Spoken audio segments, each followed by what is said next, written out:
Justify. Prove to be right or reasonable. Justification is at the heart of all legal and political argument.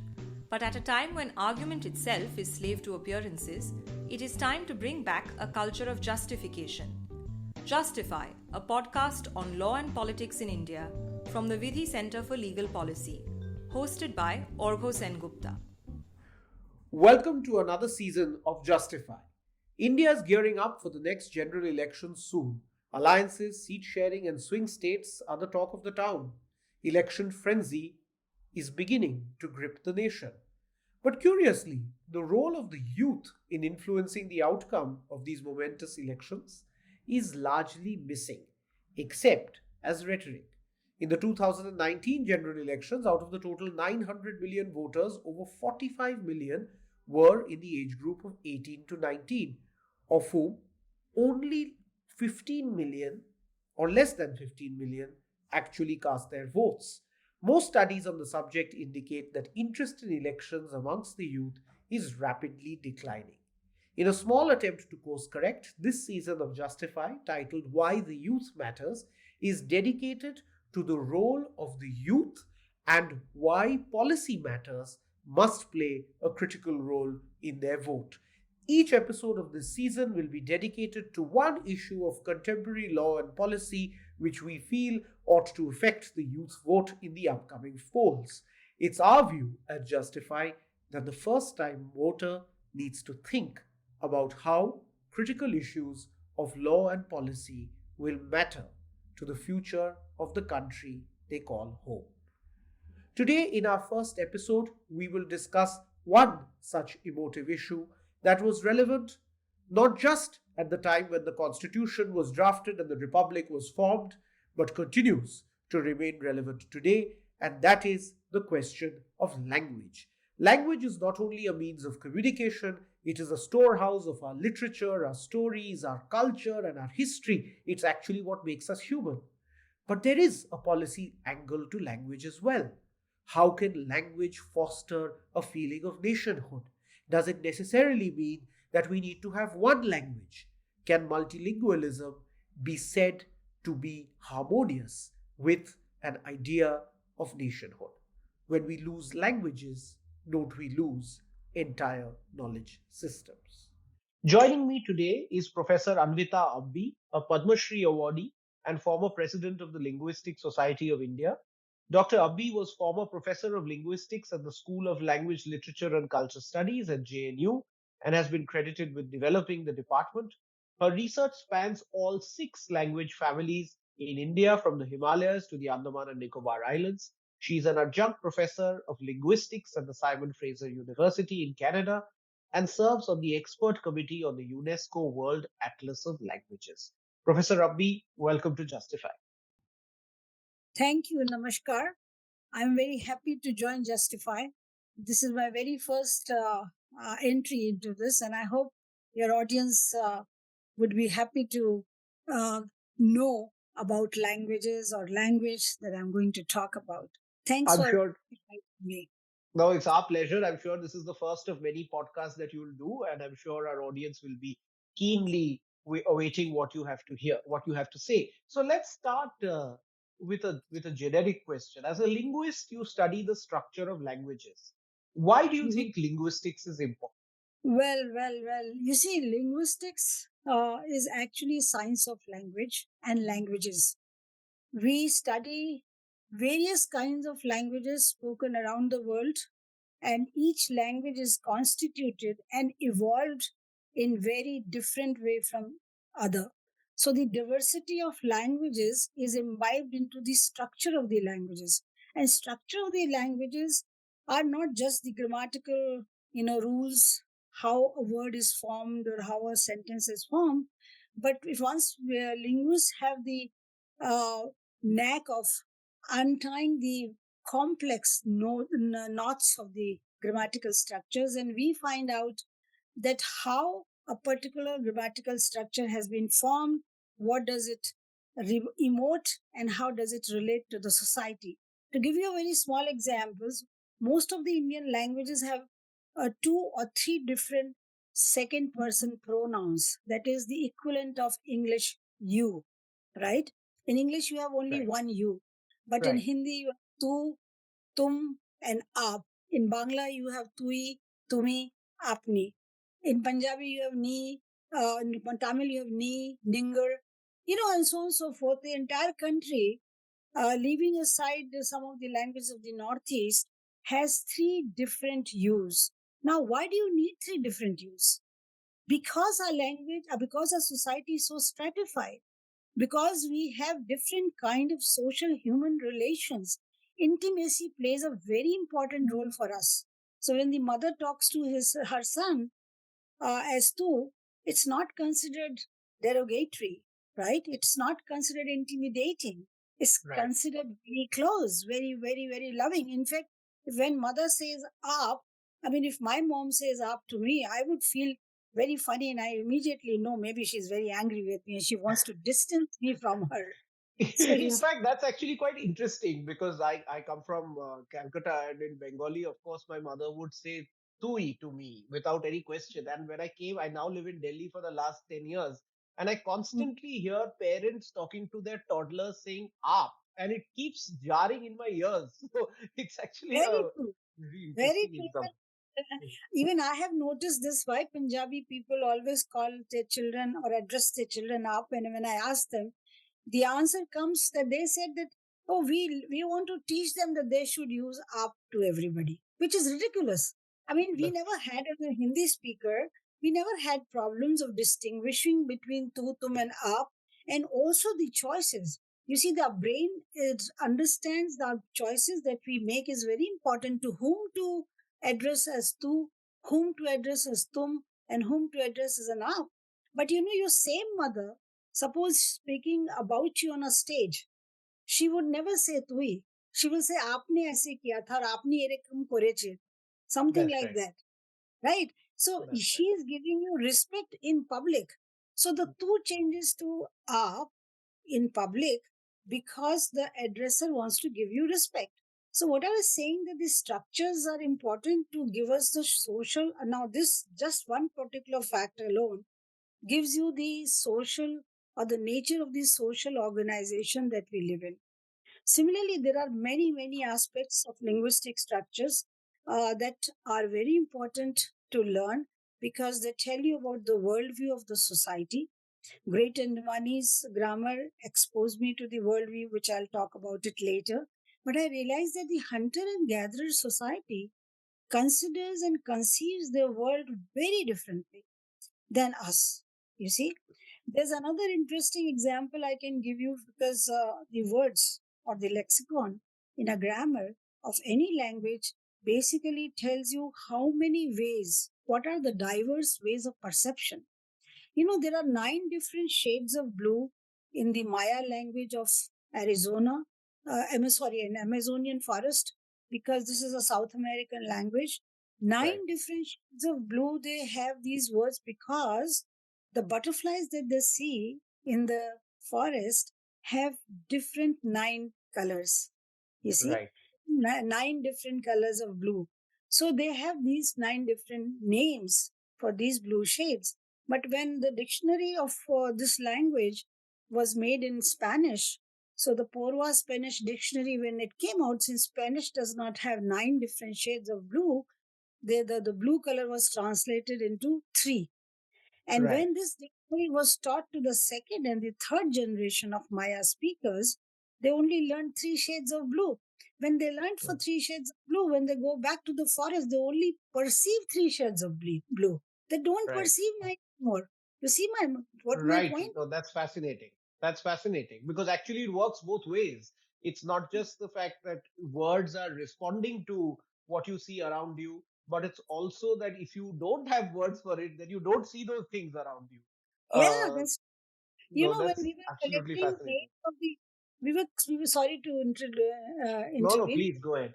I suddenly remembered that when we were collecting names for tastes in Orissa, I realized they were saying that we don't have any more names for taste left. But when we had 1,700 varieties of rice, can you believe it, Ark? Right. 1,700 varieties of rice they used to grow before the Green Revolution took place.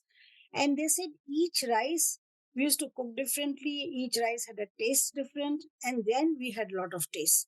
But now it's all, uniform agriculture. It's totally homogenized. So we have lost the names of the taste. We've also left the perception of the taste. We only taste this rice that we produce, which is absolutely good for nothing. They say we, no matter how much you eat, doesn't fill you, doesn't taste.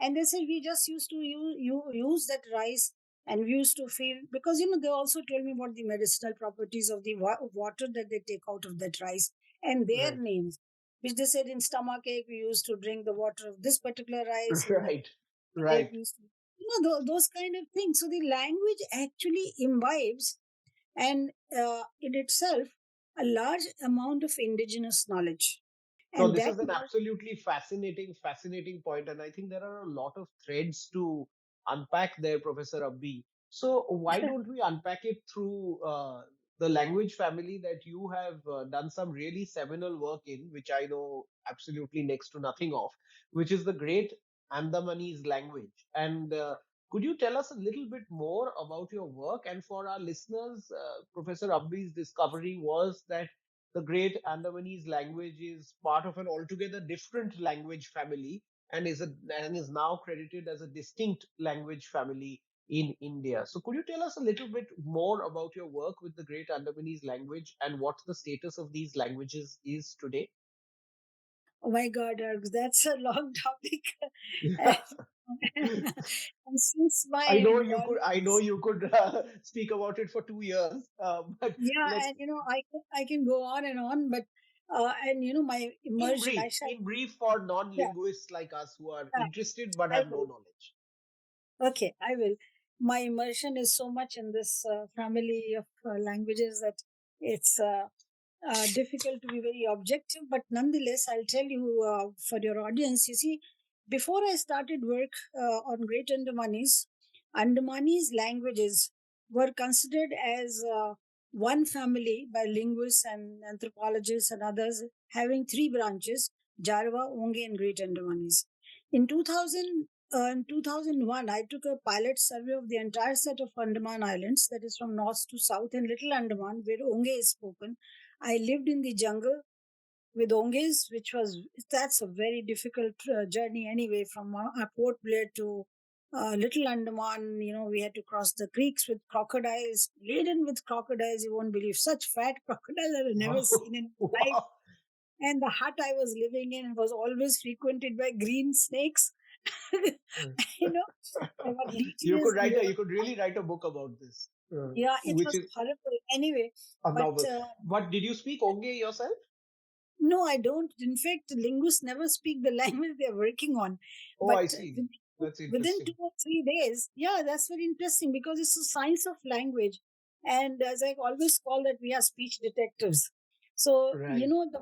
and through 2 3 days, language is a very rule governed phenomena. So we immediately try to discover the rules of the forming a sentence.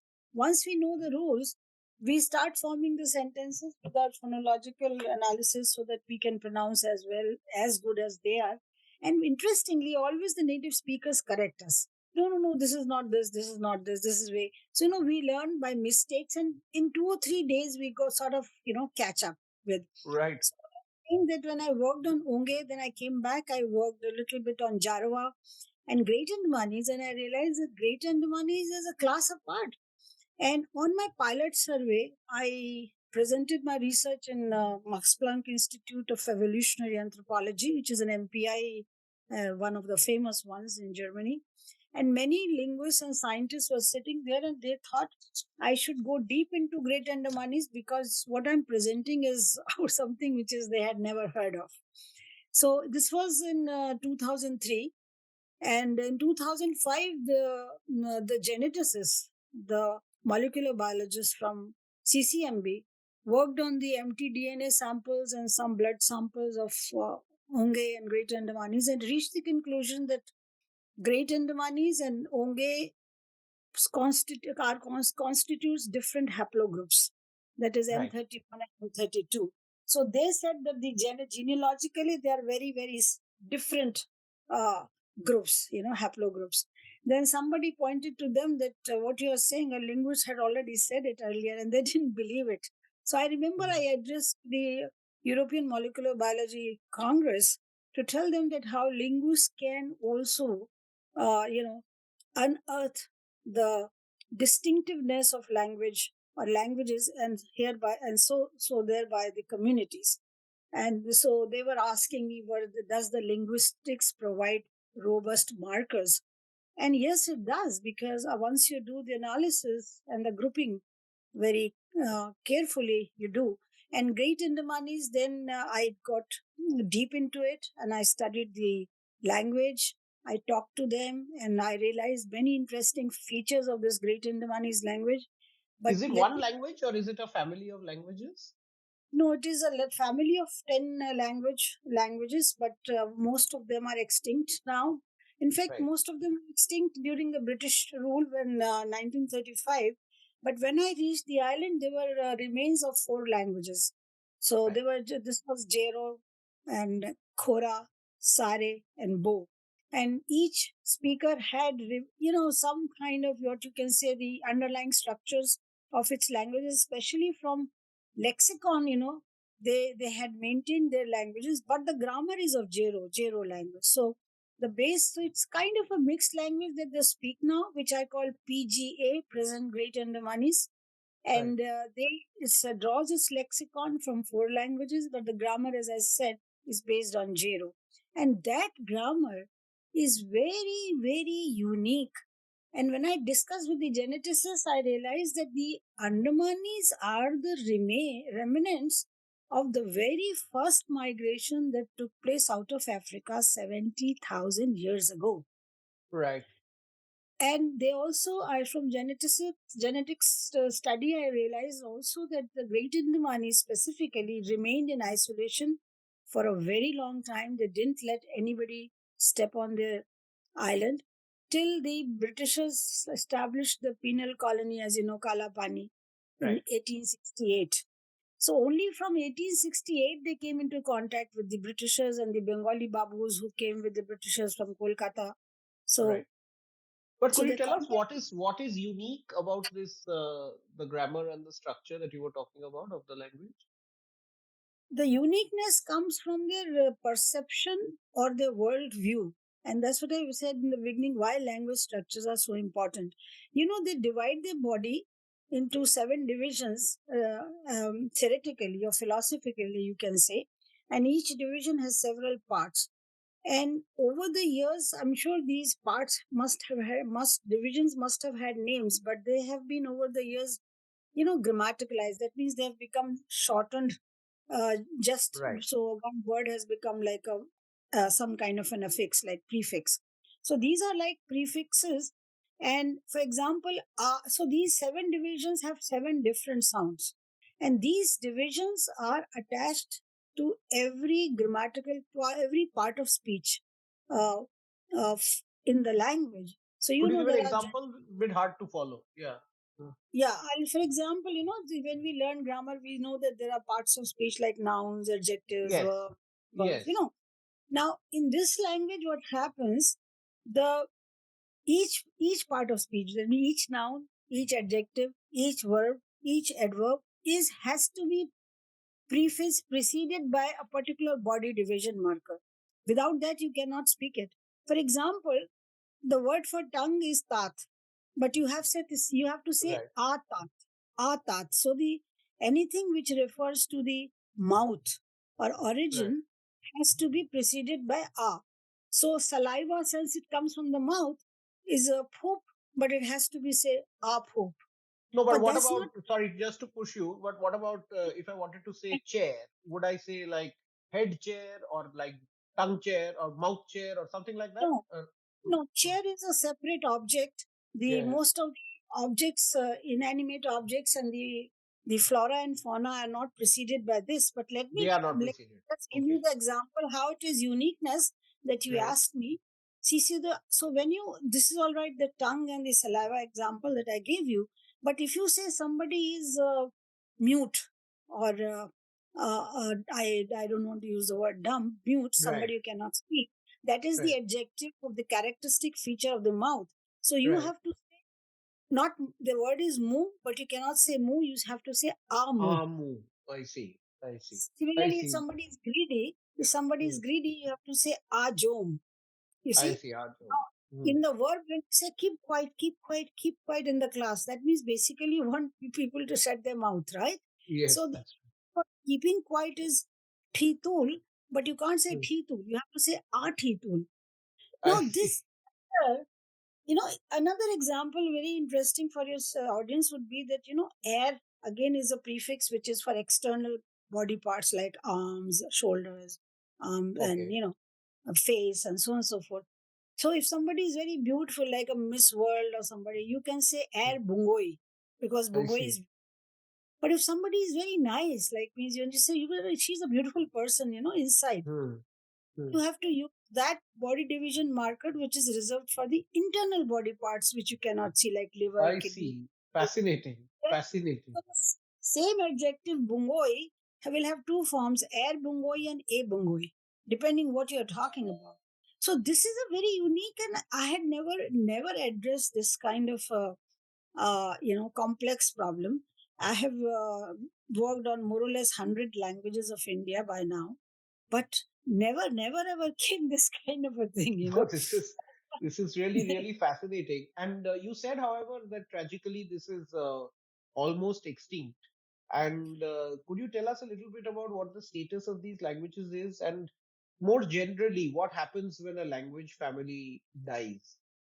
The status of this language is very dismal right now because uh, the when I reached the island in 2001, there were 10 speakers, 10, and they all did Only not 10. speak the language, only 10, but they all did not speak their language because uh, they did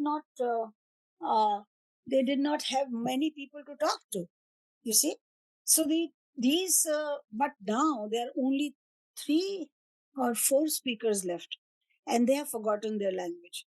They don't speak much. So it's a very, very bad state. So one language family which had 10 languages in its fold and 5,000 people in the beginning of the 20th century are now just have 3 or 4 speakers left, and they reside in Strait Island. So the Great Andamanese or the Great Andamanic language is only on the verge of extinction. The moment, when the day these people will leave this earth, the language will be gone. So this is the And there's state of no affairs. and there's no script, or there's no written literature in this language. No, I'm the only one who has written about extensively. I have produced a dictionary with sound files, so you can hear the sounds of the each word that is described in the language. It's a pictorial dictionary, so there are images and there are sounds, and it's a multilingual. It's in Hindi, English, and Great Andamanese. And my the latest book on voices from the Lost Horizon is the very first and the last book, I suppose, of Andamanese oral tradition. It has very rare, interesting 10 stories with translation and 46 songs sung by Boa Senior, who's no more. She was the last speaker of the Bo language. And these songs, the book comes with a video.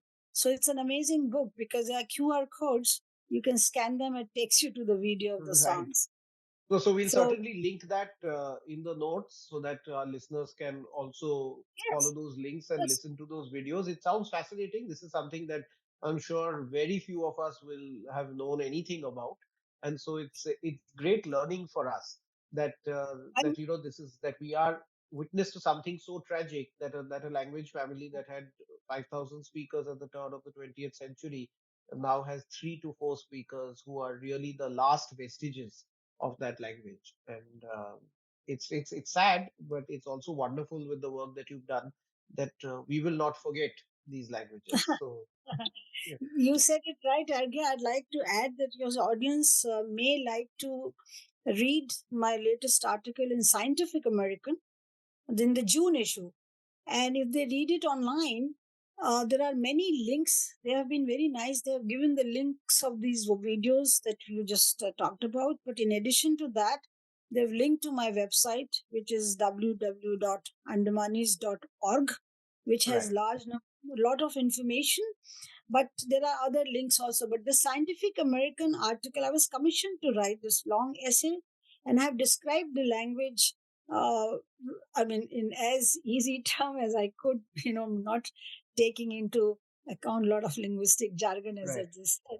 Right. So you No, may like. so we'll certainly do that. And I think that as sort of our listeners are primarily students of law, humanities, social sciences, as well as the sciences, and several others who are just generally curious, let's turn to the role of the state or the government in both promotion of language and also ensuring that these traditions that you have, these ways of life essentially that language families represent are protected.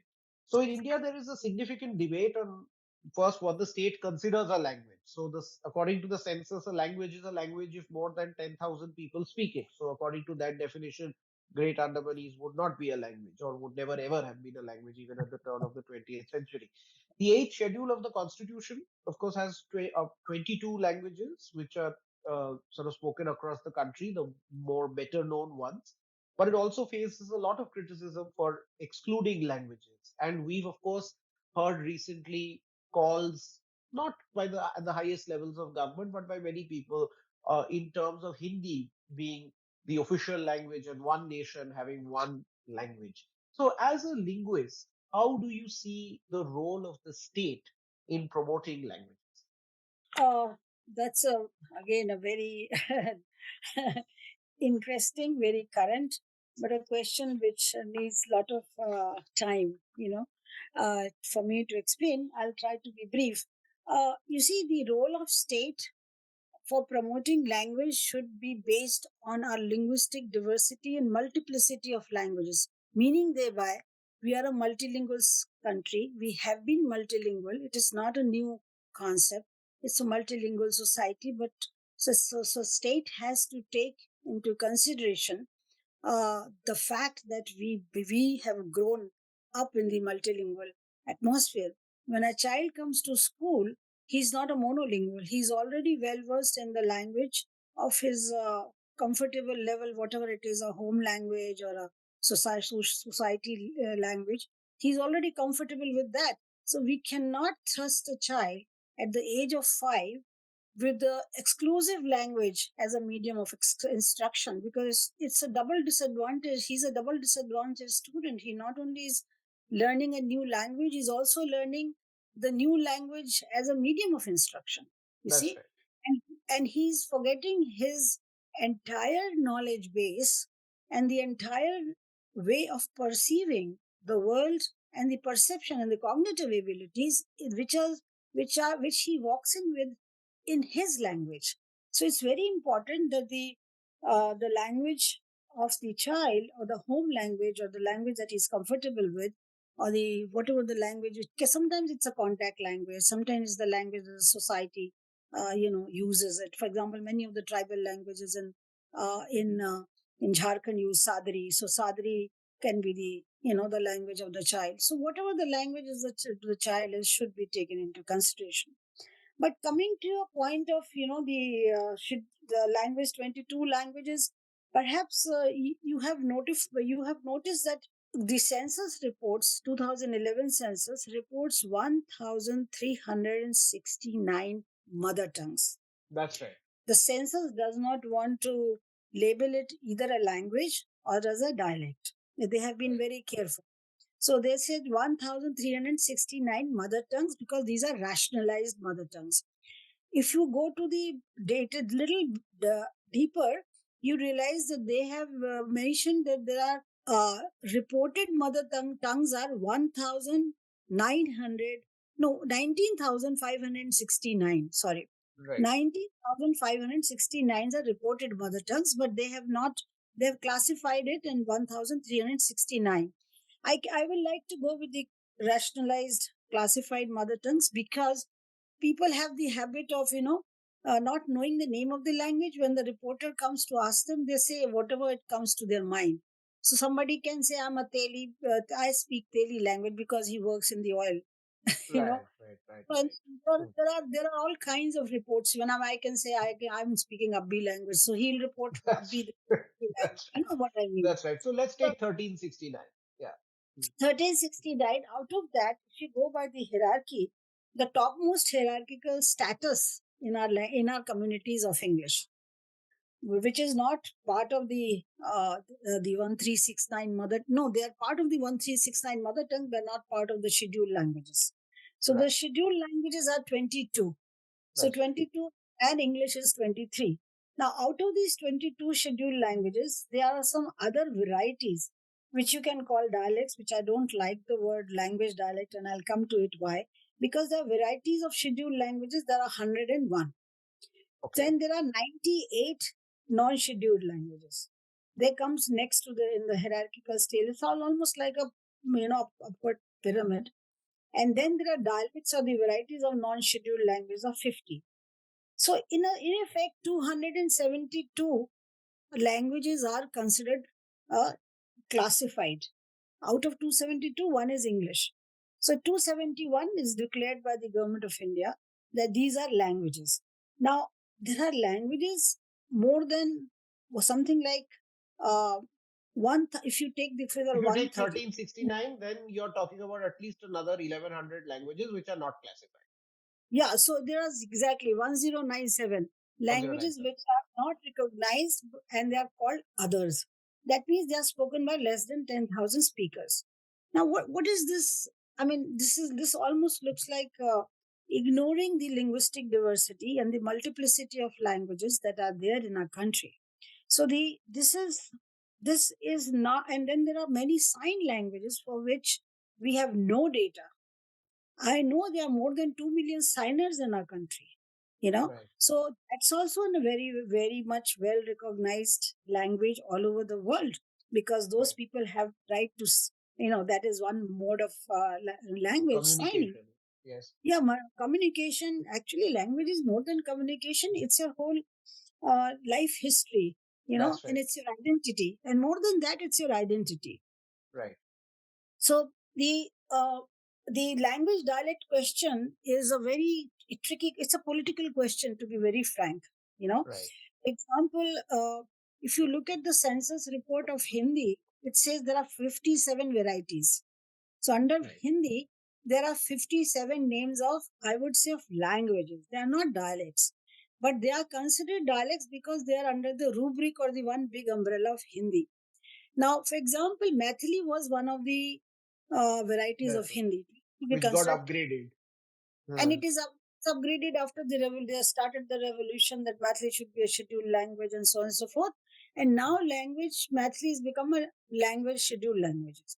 But Right. so when you collect the bilingual figure or bilingualism figure, then the Maithili speaker says, I'm a Maithili speaker, but I know Hindi also. I mean, Right. few years ago, he was only a Hindi speaker and nobody noted Maithili as a second language or the Right. first language. So you see this de-dialectalization of languages. For example, Konkani came out from Marathi umbrella. Then Dogri came out from the Punjabi umbrella. I mean, these three languages are considered dialects few years ago. Now they are full-fledged languages. So it's a political question. What is a language and what is a dialect? A very good example comes to my mind that Hindi itself, which was Khadi Boli. The Yeah. name was Khadi Boli. So it was a Boli, it was a dialect, right? Hmm. Which was used Hmm. for Hindustani for basically as a language contact. And Braj Bhasha, which was the name was Bhasha. The That's Braj right. That Bhasha is the was language. Yeah. it was the language. It was so rich. It is still rich. It has literature, written literature in it. It has all genre of literature, very well documented, and it is a very old language of Braj area, including Mathura and Agra. But that became a dialect under Hindi. You Right. see, so I mean, yeah, I do not know. That's why linguists don't like these terms, language and So dialect. yeah, You I was see, actually about to come to that. So as a linguist, as in, do you see any distinction between language and dialect, or do you see this no, as a completely no. political exercise? This is completely political exercise. Basically, what you call dialects is a variety. It's a variety of language. And we forget that languages also evolve like we have evolved. And languages also change, you see. So when languages change, at times they become very distinct from each other in the sense the mutual intelligibility becomes little low. So then That's in that case, they become little separate. But some kind of mutual intelligibility remains. For example, if you take, let's say, if you take a train, let's say from the eastern part of India, Kolkata, to all the way from the western part, to Gujarat, you at the railway stations, you will understand some communication, you'll understand till you reach Gujarat, and it will be not be able to understand. So mutual That's right. intelligibility is. So these are all sister languages. You can't call them dialects. You can't call them, they are dialects of Indo-Aryan language. There are varieties of Indo-Aryan languages which That's right. became, which are language in itself. So each dialect, what you call a dialect for us, a variety, is a language, is a total language, because it has grammar, it has some phonological structures, some morphological structures, the rules which are different from the neighboring language. So the this language dialect question is a very tricky question.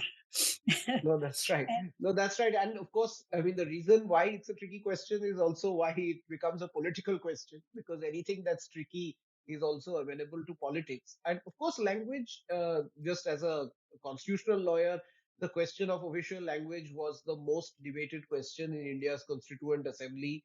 We found a formulation in Article 363 that was Mhm, essentially a compromise, that Hindi will mhm, be the official language. There will be no national language, but English shall also be used for the first 15 years, and states which don't want to use it can continue using English. And then there was the Tamil agitation, and then the compromise that was reached with the Act of 1965. So language actually has a very deep constitutional history and also a political history, because as we all know, the reorganization of states in 1956 was primarily a linguistic reorganization. And so that kind of essentially flattened some differences that exist between various parts of a state, and gave this identity of one state, one language. So there is, of course, a development that Professor Abbi, you know of, which is not only one nation, one language, which is about Hindi, but also one state, one language. So there is a trend around several states in India to enact legislations that, in the guise of promoting a local language, actually enforces it and mandates it in some way. So the Karnataka Language Development Act is a good example, which says that any person in employment with the state government of Karnataka shall compulsorily pass a Kannada language examination. It requires the upper half of all signboards in the state to be in Kannada. So, what, as a linguist, how do you see these legislations, which are in some sense saying or symbolizing that one state should really be about one language, irrespective of the differences within that language, and certainly irrespective of other languages that might be spoken in that state? Well, to begin with, this one state, one language actually emanates from the theory of one nation, one language, which in a country of multiple languages, cultures, and worldviews, I don't think it works. And it is some kind of an oppression, because one's ability and freedom to choose one's language are central for one's dignity. uh, a seamless transmission of centuries old knowledge, history, beliefs, value judgment, and traditions, and general well being. So, all this is lost if we suppress the home language or the heritage language of the communities. So, one language, one state language can be used for education and literature, literacy, but this should be only one of the choices. You see, one language can be the major language, but the three language formula that we had adopted was quite good. It did not work Right. out because it was not implemented properly. And what I had been propagating for quite some time, multilingual education in phases. You don't have to bombard the child with 4 or 5 languages in the beginning. You can start with the one language, which is his and that brings in the concept of oral tradition also. The state should recognize in the early years of the child, the orality should be given a very big importance. These Right. days orality is totally out of the window. They have thrown it, and they immediately come to the akshara gyan and literacy. Yeah, many linguists have written about it, and we have come to the conclusion that illiteracy is not a disease. Mhm. You see, people, you think, for example, these tribals, these hunter and gatherers, those are our rural people. They have immense knowledge of the ecology. They know how to protect the forest. They know how to conserve the energy. They know how to, conserve the water system. They also have amazing water system and the irrigation strategies which we have to learn without. And those strategies are so good because they are eco-friendly. If you go into among these people and reside among them, you realize the kind of indigenous knowledge which saves the earth from destruction is amazing. It's all resided in their language. So why deprive them of that when they come to school? So the state should certainly promote orality in the very beginning. In the first 2 years of the child, oral tradition can be maintained. Teachers can be brought from the community to teach and to supervise, and that will also bring them some economic gains. So the language will be given some status. So what I'm trying to say that this is very imprudent, actually, and very insensitive to think that one's language for one state would work out, or one language for the entire nation will work out. The the right to use one's language for expression and opinion in public life without fear of discrimination is a prerequisite to what you can say inclusiveness and equality, the That's hallmarks right. of democracy. These are the hallmark of democracy. Choosing one language over others amounts to usurping the rights of people in transmitting not only just the oral traditions that I talked about, but robbing them of their ability to express themselves and deleting a plethora of knowledge bases hidden in linguistic diversity. So, mother tongue, I don't think, is an ordinary experience acquired at an early age of human growth. It's a vehicle of our cognition, it's a vehicle of our worldly experiences, and perhaps our most important instrument for shaping our brain structure as proved by neurologists. The multilinguality bring plasticity of brain, and That's that right. means that, and this has been proved beyond doubt. So the first language of the child is the most significant asset for the development of cognitive abilities as well as for creative thinking. So we should not do away with this multilinguality, and we should not do away with giving importance to the very first language of the child. Recently, the neurologists have proved that childhood multilingualism protects us from Alzheimer and amnesia in old age. So, this is an interesting finding by neurologists, which gives us another uh, the encouragement, or gives us another point to uh, promote multilinguality in state education, because I think the right to use one's language, including sign language, should be enshrined, I think, in the universal declaration of human rights. And you come from the law background, you would No, that's right. appreciate that.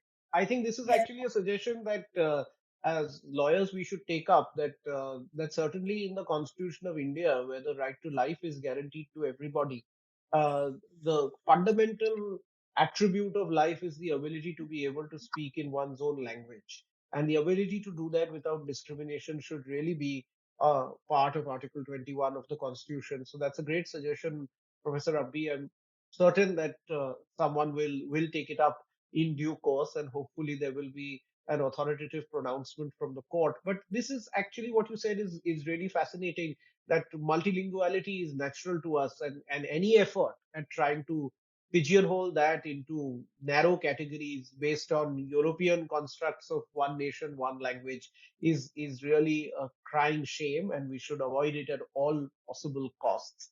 And this is a really good note on which to come close to the end of this. But I'll end by going back to linguistics, because that's, of course, your area of study, and you've spoken so passionately about it. And I'd like to end by asking you, given the political salience of some of these issues that we discussed, in your view, why is it important that the youth today study linguistics, not just as a separate subject matter, but also in allied areas? And we've covered many, like anthropology, neurology, law. There are several areas where linguistics has sort of a very clear overlap. So, what is the importance of linguistics in today's day and age?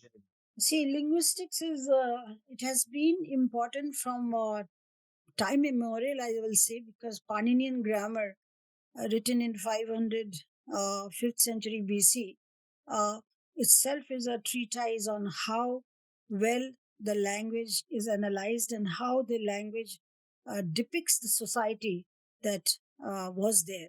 So, linguistics has language science. Let me put it is I think is the biggest life science, because it starts connecting to the world, or to the humans when they are in the womb of their mothers. Yes, we start studying the language that the child hears in the womb, to the stage when we reach the twilight years of our life, and even beyond, when the language becomes extinct. You tell me, is there any other life science which is as encompassing as this? Every stage of human life has a different form of language, different connection, contact languages. As I said in the beginning, we are speech detectives. The moment we come to know, or we come to hear three, four sentences in a language, we can tell you where you come from, what have you been, which is a migration pattern of this community. I mean, I worked on Roma in Germany, and I realized they had so many words from Punjabi. And it's sure enough, because the Romas migrated in 13th century from Punjab to all the European countries. Similarly, you have what is called Ghumantu tribes, or the nomadic tribes in India. If you just study the languages of nomadic tribes, you can easily find out the pattern of migration, the kind of contact they had with people, and what kind of contact they had. Did they had contacts with Dalits, or did they have the contacts with Brahmins, or did they had contacts with the any other lower social stratified people? You see, we are really great speech detectives. You would need I think, the combination of disciplines like anthropology, archaeology, historians, geneticists, and of course literature, language people combined to tell you what we can tell you in linguistics. So I think linguistics, and as I said, structures are very important, and the language forms are very important. Look at English. It has changed so much in last 500 years that if I write a sentence of 500-year-old English, you would ask me, Professor Abhi, what language is this? It's so beyond. And language, so the change is very good. Somehow people are very afraid of change. They think we should not borrow. Well, if you won't borrow, you will not evolve. If you won't borrow, you won't grow up. So borrowing is very important, and borrowing is not wrong. We should keep borrowing. This is how languages change, and this is how languages become different languages. As you were talking about dialects, so this is will be A1 will become B1, and B1 may become split into C1. You see, so this is what happens, and linguistics gives you the. It's a very scientific discipline. We have very scientific tools by which we reconstruct the protoforms, so we can go into the history. And just like in archaeology, you when you extract layers after layers, and you go into the civilization which is at the bottom of the layer, and you say this is the oldest civilization, this was their history, this was their sociology or social patterns, and so on and so forth. Similarly, we can dig up the language structures and go into layers and layers, and we can find out in language which is the oldest form here, and which is the newer form here, and which is the in the middle. And this is what I applied historical and comparative methods and typological methods to identify this new language family, Great Andamanese, because I compared it with the other languages, and I compared the words, and I compared the grammar. How do they form? Though it was on the verge of extinction, but I was fortunate enough not to have the language which was very much in contact with other languages. So had that it had one layer which was very archaic, examples of which I just gave you. It had other layers which were very modern, and then there were other layers which were most modern. So I could do that. So the scientific discipline that language science is, I think, should be studied by as many students as possible, because it touches every aspect of life, but it also touches every other field. It's a multidisciplinary kind of a discipline, because as you know, the geneticists have been in touch with me, and so I have been communicating geneticists. I have been communicating with historians, because they find many things similar or controversy, and so on and so forth, and anthropology, because they say you have worked on anthropology of mind, actually, through Great Andamanese. You see, so I mean, literature, of course, because you have folk literature, folk tradition, oral I mean, tradition. literature, politics, I can see sort of its connections everywhere. And Yeah, so it's an all thank you. encompassing No, subject. please, So I please go on. find it very important. But unfortunately, the government of India does not recognize the importance of linguistics. So we don't have many departments. And wherever they are, they're very ill equipped So I faculty think this wise. is a wake up call. This is a wake up call to all of us that why we need to study linguistics. I think Professor Abbi has made the most compelling case that we need to study linguistics to understand who we are as a people and as individuals, and of course the communities that we belong to. And we do it in linguistics beautifully through language. And this has really been Professor Abbi a Bongoi conversation, if I can say that. This has been a really beautiful conversation that has spanned a huge expanse, and certainly I have learned a lot, particularly taking away from the great Andamanese language, but so much about languages, why we shouldn't think about languages and dialects, and about how one nation, one language is really a flawed construct for a country as diverse and as multilingual as India. So hopefully this will not be the last conversation, and we will have another one in another season, Professor Abbi. But thank you very much for joining me today. It's been a real pleasure talking. Thank you, Arghya, for inviting me. But I would like to just end with one end note, which is my strong conviction that it is a matter of injustice when people are forced to give up their languages by repressive regimes or prejudiced dominant societies. That's right. So Thank I think you. that's a really great note to end on. That the struggle must continue, and we must Yeah, ensure that we have certainly freedom for all to speak in the language of their choice. Thanks very much, Professor Abbi. It's been a real pleasure. Thank you. thank you and Thank namaskar. Thank you. As we close, the main goal for us this season is to encourage you, our listeners, to go out and vote. The simple act of casting a vote is what keeps democracy healthy and thriving. So I'm pleased to announce our special poll this season is called Free and Fair. At the end of each episode, I'll pose a question to you, and you will have 48 hours to respond. Today's question for Free and Fair is it sensible for India to have a one nation, one language model? Should India have a one nation, one language model? Your options are yes or no. To cast your vote, visit my Twitter account, that's at the rate Orgo_justify, in the next 48 hours. Look forward to receiving your votes soon. Adjourn. If you enjoyed listening to this podcast, follow us on Twitter at Vidhi_India for regular updates.